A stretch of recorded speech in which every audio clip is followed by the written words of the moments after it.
the African supercrop that plants itself. Why Europe tried to erase it. Deep within the fertile highlands of West Africa, a remarkable leguminous marvel has sustained communities for over a millennium, the Bambara groundnut. This unassuming bean is a nutritional powerhouse, containing every single essential amino acid that humans require for survival, a feat unmatched by many other staple crops. Its resilience is legendary. It thrives in arid conditions, demanding little more than the sun and the soil, and possesses the extraordinary ability to fix nitrogen, enriching the very earth it grows in. For generations, this self-sufficient crop provided complete protein without the need for artificial fertilizers, harmful pesticides, or the annual purchase of seeds. It was the bedrock of West African civilizations, a testament to nature's inherent abundance and human ingenuity. The story of its suppression, however, is a stark illustration of how economic interests can overshadow nutritional and environmental wisdom. The advantages of the Bambara groundnut were not a secret. Colonial agricultural departments, armed with scientific inquiry, meticulously documented its exceptional qualities. Their research stations studied its nitrogen-fixing capabilities, its drought tolerance, and its unparalleled nutritional profile. They published detailed reports highlighting its immense potential. Yet in a twist that reveals a deeply ingrained colonial agenda, these very same departments actively promoted alternative crops like peanuts and cotton, primarily for European export. The Bambara groundnut, despite its superior attributes, was systematically relegated to the status of a minor subsistence crop. Entire agricultural systems were then constructed around crops that required significant external inputs, fertilizers, pesticides, and costly seed purchases, inputs that the Bambara groundnut demonstrably did not need. This deliberate redirection of agricultural focus from a self-sufficient and nourishing local food source to crops-serving external markets tragically led to the creation of protein deficiencies in regions where complete protein grew wild and freely. Even today, the legacy of this colonial bias persists, with international development agencies continuing to fund soybean programs that necessitate the use of fertilizer packages, while simultaneously labeling this inherently sustainable African legume as neglected and underutilized. The stark reality is that the Bambara groundnut requires nothing that industrial agriculture is designed to sell. Its very independence from the machinery of the global agro-industrial complex made it a threat, and thus it had to be rendered invisible. The narrative of the Bambara groundnut is intrinsically linked to the history and culture of West Africa, with its name itself whispering tales of deep integration. The crop is named after the Bambara people of Mali, a linguistic and cultural group whose prominence signifies the widespread and deeply rooted cultivation of this legume. The archaeological evidence, though sometimes subtle, speaks volumes through pottery residues and the enduring oral histories passed down through generations. The geographic distribution of the Bambara groundnut across regions like Burkina Faso, Mali, Niger, northern Ghana, northern Nigeria, and parts of Zimbabwe further corroborates its profound importance. The diversity of names it acquired in each locale, including Bambara, Jugumawi, Okba, and Kwiru, is not merely a matter of linguistic variation, it is a testament to centuries of cultivation and adaptation, reflecting its integral role in the agricultural tapestry of diverse West African societies. Within the framework of traditional agriculture, the Bambara groundnut was seamlessly woven into complex polyculture systems, meticulously refined over generations. Women farmers, the custodians of much of this agricultural knowledge, ingeniously intercropped it with staple grains like millet and sorghum. This symbiotic relationship offered a multitude of benefits. The Bambara groundnut, with its nitrogen-fixing properties, replenished the soil, providing essential nutrients for its companion grains. Simultaneously, its low-lying vines acted as a natural mulch, shading the soil and conserving precious moisture during the prolonged dry seasons characteristic of the Sahelian climate. The cultural significance of the Bambara groundnut extended far beyond mere caloric sustenance. It was an integral component of ceremonial foods, playing a role in the rituals and celebrations that bound communities together. Furthermore, mothers intuitively recognized its complete protein value, using it as a vital food source for weaning children, a nutritional insight that modern science would later validate. The inherent storability of the dried seeds was another crucial aspect of its survival technology. Bambara groundnuts could be stored for 2 to 3 years without the need for refrigeration or chemical preservatives. This allowed for a strategic food reserve, harvested in November, preserved through the dry Harmattan winds, and then planted with the return of the rains. This simple yet profound practice ensured food security without the need for expensive cold chains, elaborate preservation infrastructure, or dependence on external supply lines. The deep understanding of these inherent advantages, tragically ignored by colonial powers, would later be confirmed by their own research stations, a confirmation that was then systematically disregarded. The scientific analysis of the Bambara groundnut reveals a nutritional profile so compelling that it defies any explanation based on ignorance. Its protein content, ranging from an impressive 16% to 25%, rivals that of soybeans. However, the Bambara groundnut distinguishes itself from soybeans and indeed nearly all other legumes by containing all 9 essential amino acids, methionine, lysine, and tryptophan, among others, forming a truly complete protein. When compared to peanuts, which colonial agriculture heavily promoted in the very same regions, the nutritional disparity becomes even more apparent. While peanuts boast a slightly higher protein content of 25% to 30%, they suffer from a critical deficiency in lysine, making them an incomplete protein source. Furthermore, the environmental demands of these crops highlight the Bambara groundnut's superiority. Peanuts require substantial annual rainfall between 500 to 1,000 mm, whereas the Bambara groundnut can thrive on a mere 400 to 600 mm and flourishes in poor soils without any need for soil amendments. Its carbohydrate content stands at a healthy 50% to 60%, predominantly comprising slow-digesting resistant starches that provide sustained energy. The fat content, ranging from 6% to 9%, is primarily unsaturated, contributing to its overall health benefits. The mineral profile is equally rich, boasting essential elements such as iron, calcium, and potassium, alongside vital B vitamins. However, the most undeniable attribute, the one that colonial agricultural officers could not possibly overlook, is the Bambara groundnut's remarkable nitrogen-fixing capability. This legume directly enriches the soil with 40 to 80 kilograms of nitrogen per hectare, a natural fertilization process that significantly boosts the yields of companion crops. Farmers who intercropped millet with Bambara groundnuts reported increases in grain yields of 20% to 30% without resorting to purchased nitrogen. Its drought tolerance far surpasses that of commercial legumes. While peanuts falter with rainfall below 500 mm and soybeans require even more, the Bambara groundnut continues to produce under much more challenging conditions. It tolerates temperatures between 25 degrees and 35 degrees and exhibits striking adaptability to various soil types, including poor, sandy, and degraded soils, all without the need for amendments. The crop's flexibility in its growing season, typically 90 to 150 days from planting to harvest, aligns perfectly with regional rainfall patterns. This intercropping advantage, when combined with millet or sorghum, leads to synergistic increases in grain yields. Colonial agricultural departments meticulously documented these profound benefits.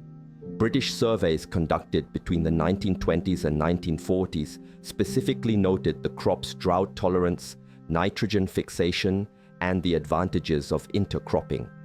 French agronomists in West Africa also dedicated extensive study to the Bambara groundnut.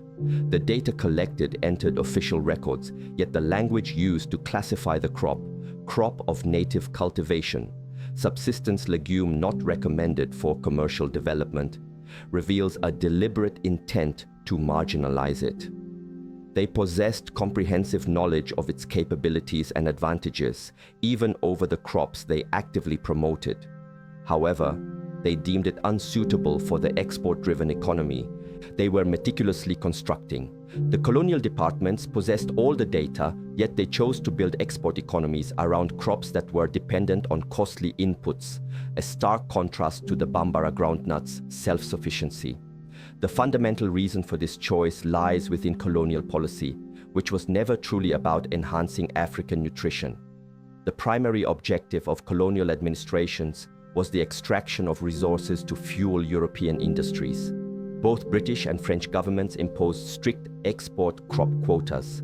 Crops like peanuts, cotton, and palm oil were prioritized because they fed European manufacturing processes, not African families. The promotion of peanuts, for instance, consumed enormous resources from the 1920s through the 1950s.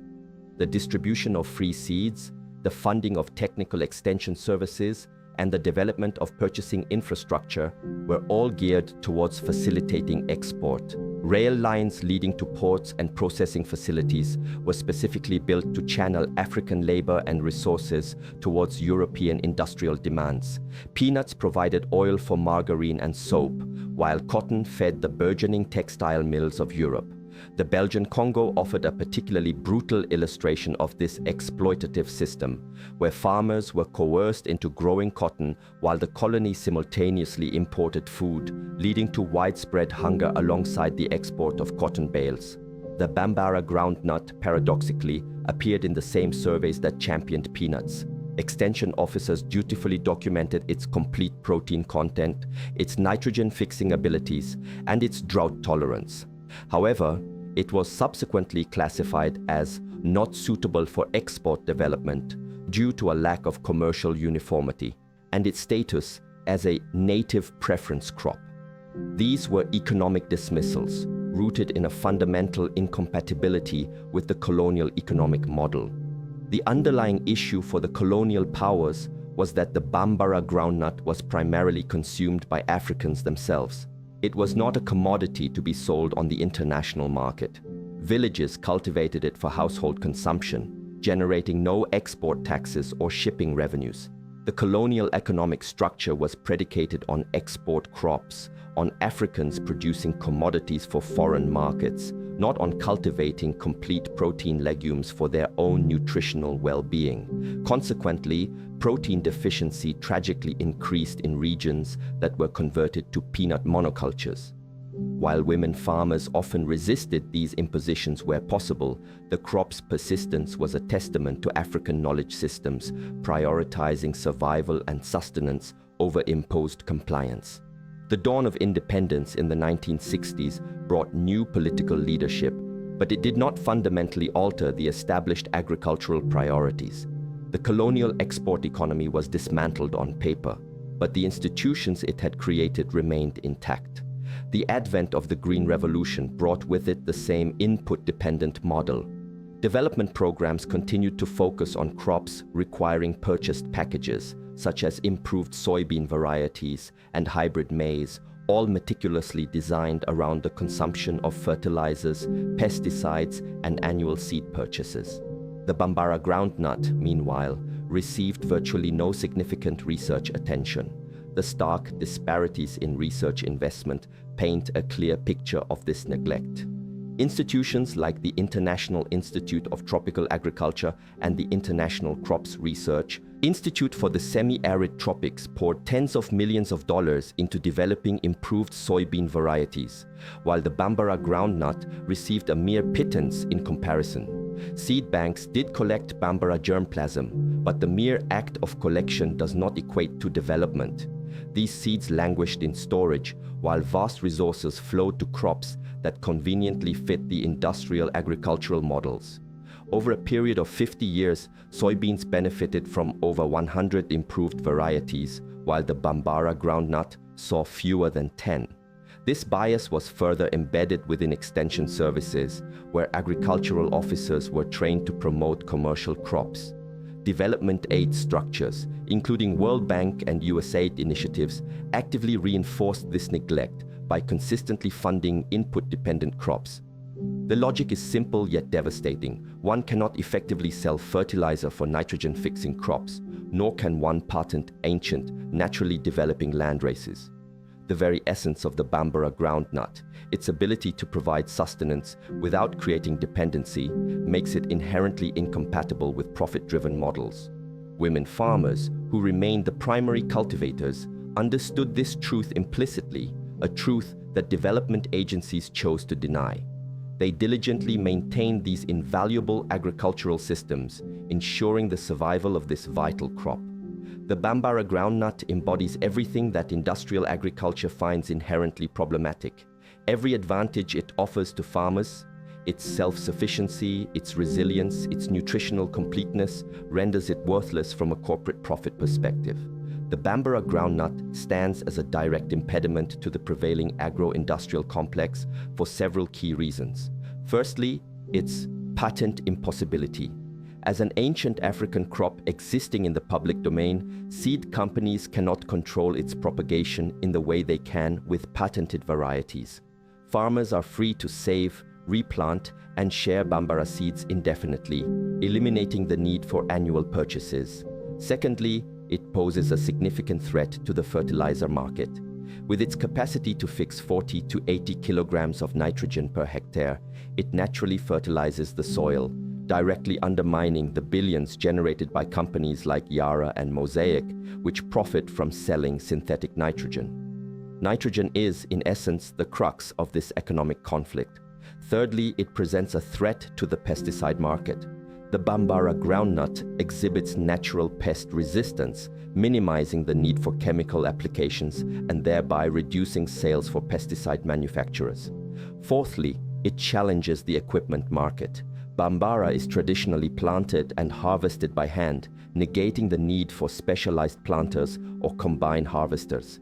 Manual labor effectively replaces the demand for heavy machinery. Fifthly, it disrupts the dominant development model.